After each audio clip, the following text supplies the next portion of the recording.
Bagaimana pula dia nak kenal mad jaiz munfasil?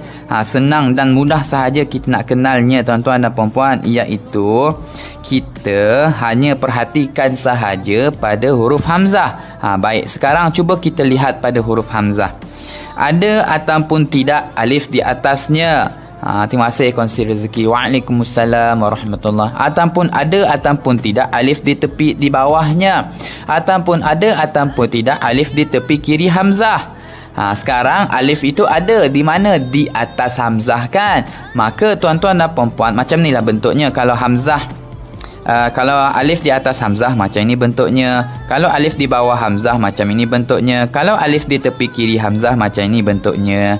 Jadi tuan-tuan dan puan-puan, apabila hamzah ini ada alif, sama ada di atasnya ke, ataupun di bawah hamzah ke, ataupun di tepi kiri hamzah ke, maka tuan-tuan dan puan-puan, itulah cara kita kenal hukumnya mad jaiz munfasil. Faham tak lagi? Kita ulang.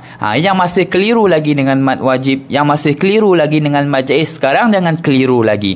Cara kita nak kenalnya adalah kita hanya perhatikan sahaja pada huruf hamzah.